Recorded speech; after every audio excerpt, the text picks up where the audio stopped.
Bien, entonces continuamos con Trendy Azul, 19 horas, 55 minutos.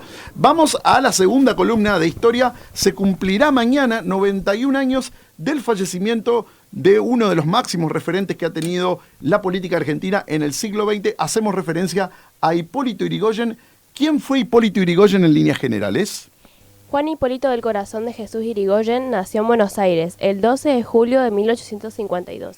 Fue presidente de nuestro país durante 2 periodos, entre 1916 a 1922 y entre 1928 hasta 1930, representando a la Unión Cívica Radical. ¿Qué características lo diferenciaron de otros políticos de la historia? El apodo por el cual más se lo reconocía era del peludo, un animal ermitaño y tímido que pocas veces se dejaba ver. Esto era una alusión a que se trataba de un dirigente que no era afín a pronunciar discursos de manera pública. Su popularidad descansaba en su enorme carisma y en la capacidad que tenía para leer el futuro en base a su conocimiento de la realidad. ¿Qué actividades desarrolló antes de ser presidente de la República?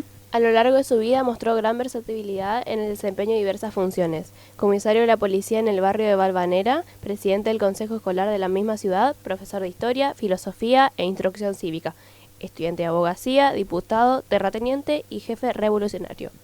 Durante los años que ejerció la docencia, entre 1880 y 1905, donó sus honorarios al Hospital de Niños. Además, participó y lideró numerosas revoluciones, que si bien fracasaron en sus objetivos concretos, prepararon el terreno para la implementación de la democratización electoral. ¿En qué consistió la ley Sáenz-Peña? Antes de 1916, el Partido Autonomista Nacional se había impuesto en todas las elecciones, producto, principalmente, de innumerables irregularidades y fraudes. Quienes asistían para permitir su sufragio debía expresar a viva voz a quien elegía, lo que propiciaba que, en caso de no hacerlo por el candidato oficialista, se le respondiera por parte de las autoridades que ya habían votado, impidiéndole así su derecho ciudadano. Esta ley, denominada así en honor a su impulsor, el por aquel entonces presidente Roque Sáenz Peña, estableció en 1912 que todos los varones mayores de 18 años tendrían derecho al voto individual, secreto y obligatorio, situación que fracturó la hegemonía del PAN y permitió a un partido popular, como lo era en aquel tiempo la UCR, acceder por primera vez al poder. ¿Cuándo arribó a la primera magistratura? El 2 de octubre de 1916, Yrigoyen asumió por primera vez la presidencia del país, concluyendo así con el periodo conservador y estableciendo políticas sociales en favor de las clases populares nunca antes aplicadas. El día de la Asunción, una multitud enfervorizada desenganchó espontáneamente los caballos del carruaje que trasladaba al flamante líder radical desde el Congreso y lo llevó a pulso hasta la Casa Rosada. Bien, ¿cómo fue su segundo periodo en la presidencia?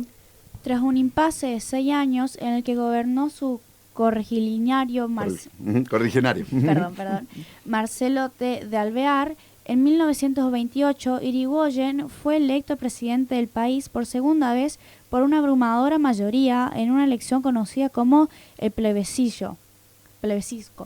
Su periodo de gobierno quedó inconcluso como consecuencia del golpe de Estado producido el 6 de septiembre de 1930, que encabezó el general José Félix Uriburu, dando comienzo hacia la denominada década infame. ¿Cuáles fueron los puntos oscuros de Yrigoyen? Si bien se trató de una etapa signada por la implementación de políticas dirigidas a favorecer a las clases medias y de trabajadores, durante su primer periodo se produjeron lamentables hechos represivos que desencadenaron la muerte de centenares de obreros, entre ellos el de la revuelta de la Forestal en 1921, el de la Semana Trágica de 1919 y la popularmente llevada al cine Patagonia Rebelde. Bien, ¿y cómo fueron sus últimos días? Luego de ser reeducado, don Hipólito se recluyó en total anonimato. Falleció cuando solamente le faltaban algunos días para cumplir 81 años, el 3 de julio de 1933. Bueno, excelente, mañana se cumplirán entonces 91 años del fallecimiento de don Hipólito Yrigoyen. Vamos a la segunda columna, a la segunda parte de la columna de información institucional que tenemos, Milena, para ahora. El jueves 4 de julio se realizará el acto en conmemoración al 214 aniversario de la Declaración de la Independencia Nacional. Compartiremos entretenimiento, juegos y bailes alusivos a la fecha. Asimismo, el día 9 de julio se realizará el tradicional locro organizado por la Unión de Padres del Colegio.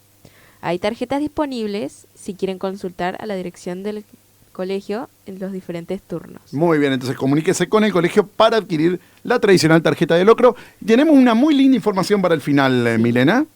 La selección argentina de vóley. Los alumnos de primer año, María Agostina Costa, Benjamín Di Cosmo y el estudiante segundo Luca Quino, fueron nominados para ingresar a la selección santafesina de vóley sub-14, que competirá en el torneo argentino que se desarrolla en San Juan durante el mes de julio próximo. Muy bien, entonces saludamos entonces a Benjamín, a Luca y a María Agostina, que van a representar a la provincia de Santa Fe en el torneo argentino de San Juan. Vamos que ¿Algún pueden. mensajito o no hay mensajito por el momento? Bueno, vamos a una pequeña barrita y nos despedimos.